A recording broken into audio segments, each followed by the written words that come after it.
All right, welcome back, everybody. I hope the room will fill up in the next few minutes. So this is the second session on code-based cryptography, and it's my particular pleasure to introduce the next speaker, Aurélie Faisseau, who is presenting joint work with Jean-Pierre Tillich. And this is a special paper for this conference. It's the first time that PKCrypto is awarding a Best Paper Award, and this paper was decided by the committee to win the Best Paper Award. So let's welcome our speaker.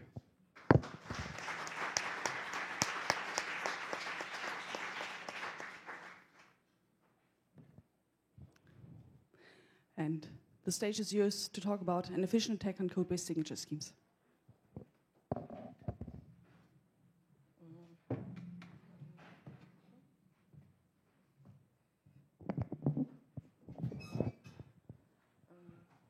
Good morning. Today I will present an efficient attack on a code-based signature scheme. It's a joint work with Jean-Pierre Tillich. Many code-based signature scheme is based on a syndrome decoding problem. The syndrome decoding problem can be summarized as follows. For input S, and W in small integer, and H a binary parity check matrix. The problem here is find E with a weight is less or equal at W, and such that H time E transpose equal S transpose. This problem is proof NP complete. And in the case of signatures, code-based signature scheme is obtained as follows. You have a message M, and the input S become hash de M, where hash is a hash function, and the signature of message M is the output of the syndrome decoding problem. The problem here is doesn't have a control on hash de M in 01R, and you need to find an efficient algorithm to find E. You can solve this problem only for this family code: lightweight GOPA code, Polar code, and LDGM, and convolutional code. Actually, the first practical signature scheme proposed by Courtois, Phineas, and Sandouillet is based on a lightweight GOPA code. But this scheme has drawbacks. On this tabula, you can see if you want reasonable signature cost, you need to fix T. And in T is a small integer range between 9 and 12. And in this case, security parameter is polynomial in public key size. For this reason, the public key size of this scheme is bigger. The second drawback is security proof. The security proof was based on the hardness of distinguish lightweight GOPA code from random code. But actually, you will find an efficient algorithm with solve this problem. For this reason, the hypothesis used to give a security proof was not met. Now we'll see a new signature scheme proposed by Baldi and the other authors. Baldi and other authors propose a new signature based using LDGM. LDGM is characterized by generator matrix is sparse. In order to reduce a key size, the author proposed use a quasi-cyclic LDGM code. I will explain the basic idea of this scheme. For input S, with a weight equals W, a small integer, and the parity check matrix is a systematic form. It's easy to find a signature E with a weight is less or equal to W, such that H times E transpose equal to S transpose. It's sufficient to take E equal to 0 concatenate with S. And in order to obtaining S with a weight equal to W, you can use a function f with a give x with a weight equal to W from H de M. Well, an attacker can perform the same thing, and for this reason, the author proposed to add this structure by introducing two new matrices. The first matrix is S. S is a sparse matrix with average row on column weight M sub S, where M sub S is a small integer. The second matrix is Q. Q is a weight controlling matrix, and ensure that S prime equal Q times S transpose as a small weight. In order to design Q, you need to introduce two matrices. The first matrix is T. T is a sparse matrix with average row on the column weight, M sub T, where M sub T is a small integer. This matrix assures that Q times S transpose as a small weight. And the second matrix is R. R is a dense matrix with average with a low rank, choosing such that a good probability to find R times S transpose equals 0. Yeah. Now you have all elements to senior message M. First, you take a counter E.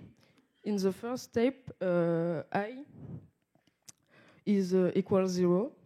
Then you compute S sub I equal F H de M concatenate with I. And ultimate finding R times S sub I transpose equals 0. Then you compute Privet syndrome S prime equal Q times S sub I transpose. And you build E equal to 0 concatenate with S prime. Well, in order to hide these sequences of 0, the author proposed add E with a random code word.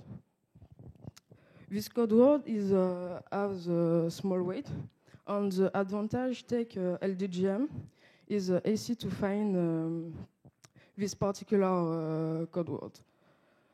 Now, the signature is a pair sigma I, where sigma equal E plus C times S transpose.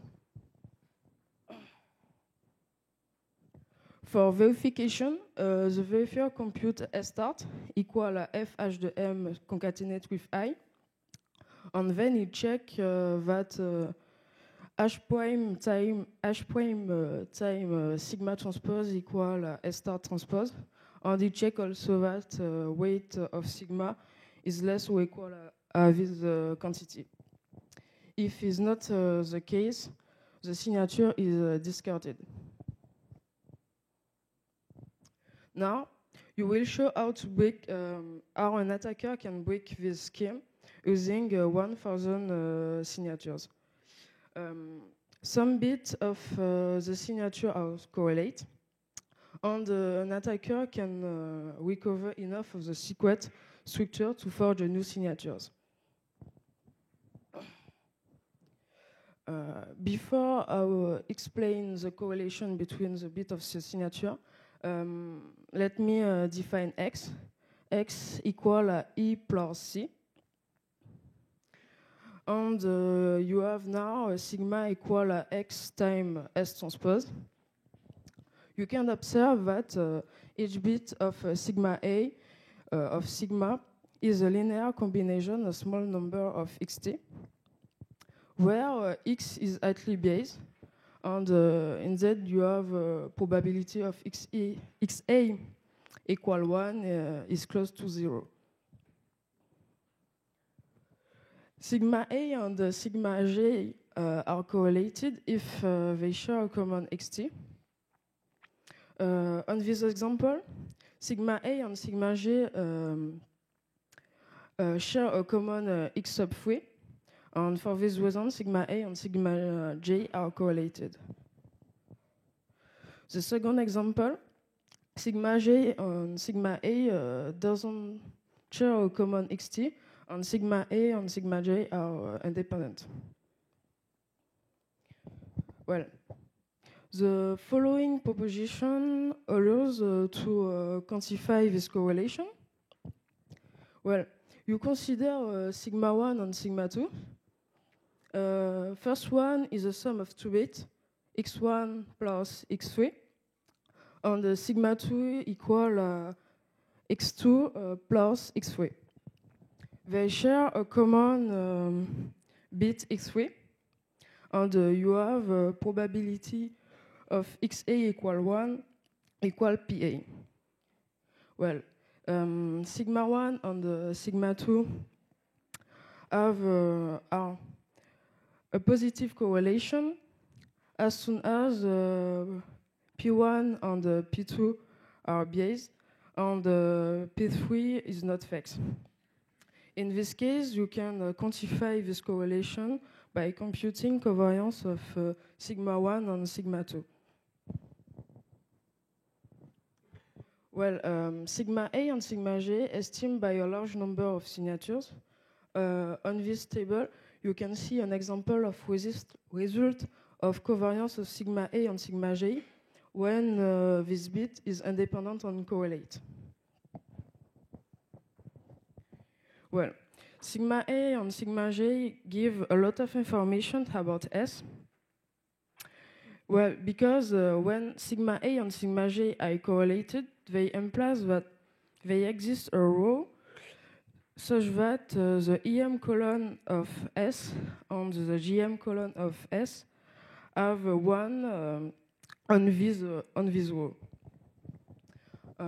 Computing all covariance of sigma A and sigma J allows to recover most of row of S transpose, and you can recover S permuted. S permuted equal S times P, where P is a permutation matrix. But during the experiment, you have also observed another source of correlation. Let me define some notation before explaining this second source of correlation. We call that sigma equal E plus C times S transpose, where C is a sum of a small number of rows of J, where J is a generator matrix of LDGM code. Well, a relation between J and S transpose that occur, and you can define J prime equal à J times S transpose. You can observe also that S transpose is sparse. We call that. You have now sigma A and sigma J are correlated with their several row KS, such that the EM column of G prime and the GM column of G prime have a 1 on these on their rows. Now you can see how to use this correlation. Let me define the public code CPUB. CPUB has a parity check matrix H prime and the generator matrix J prime, where the row of J prime is have a small weight. Now you can recover rows of J prime, implies that you can obtain a code word of this code. First observation, this histogram is a distribution of the weight of the intersection of large number of signatures. The first peak is normal intersection between 2 bits, 2 signatures, sigma and sigma prime. And you can observe also another peak. I will explain what is it. You can observe that sigma equal the sum of a small number of rows of G prime plus E time S transpose. We can observe E time S transpose is negligible compared to compared to the sum. When sigma and sigma A share a common rows G prime, you can observe that the intersection between them is more important, and they explain the second peak. Yes. Well, now you allow us to recover the rows G prime.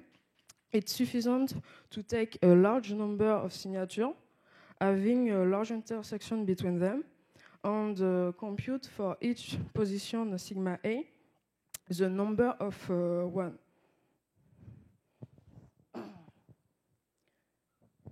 Now you have recovered S permuted on the code word of the code CPUB.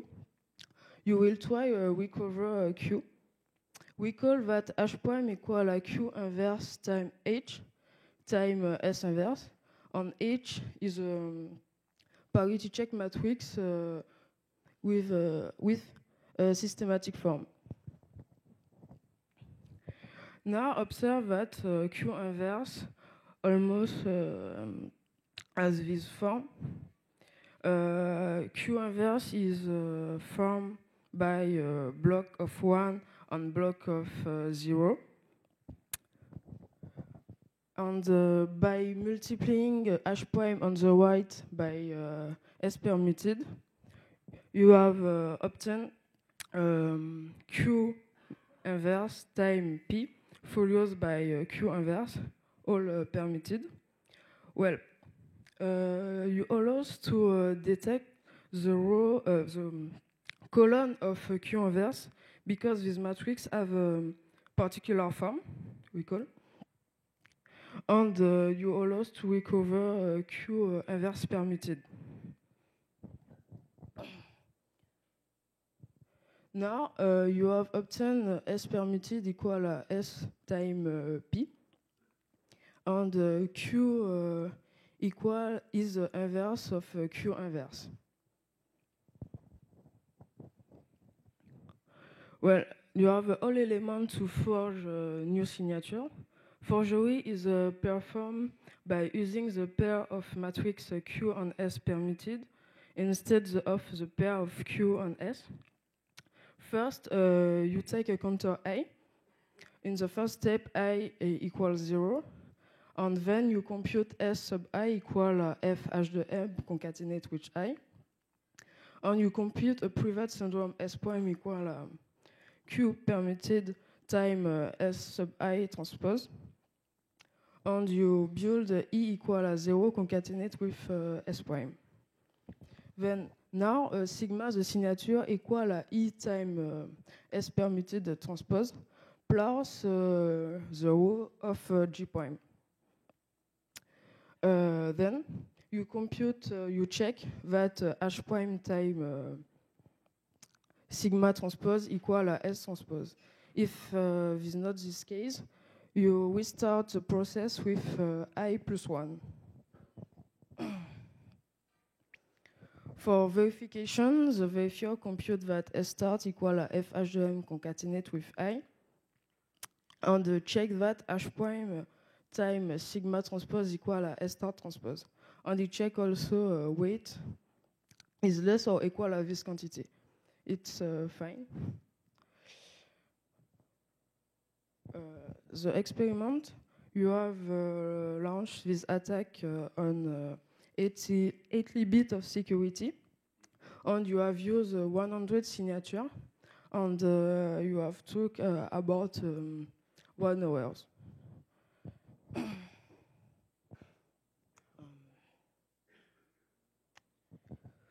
conclusion, contrary to Gabowi, water check the more signature scheme, this scheme doesn't come with a security proof that signature do not leak information, because you have demonstrated you can recover, you can forge a new signature by using 100 signatures. Maybe actually I think this scheme can be used only for one-time signature scheme. Well, thank you for listening me. You have a question?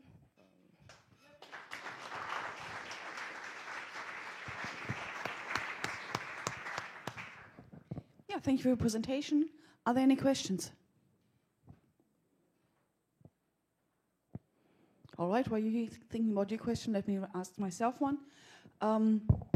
When you estimate this correlation, you're very much relying on there not being correlation between every single pair I and j. So if your matrix S would be such that there's lots of, essentially all indices appear in combination, would that be a defense against this attack? I mean, if every pair is correlated. This line? Yeah. Can you repeat the question? Could you repeat the question more slowly? Yeah. So my understanding of your attack is that it depends on separating pairs which are correlated from those which are not correlated. You're finding pairs I and j which are correlated, and you're finding pairs I and L which are not correlated, and you can separate them. And by that, you can reconstruct S. Now, can I defend the scheme by choosing S in a certain way that this information becomes useless, that there's correlations everywhere? I see him shaking his head. No, I will explain how to recover S if you want. There exist several methods to recover S, but I will explain one. I can draw for... So I understand that for normal choice of S, it always works. But can you change your choice of S so it gets harder? Recover S is not harder, because you can see this method with they have several rows of G prime are correlated, and you have compute an histogram will give support of the row of S when different bits are correlated. When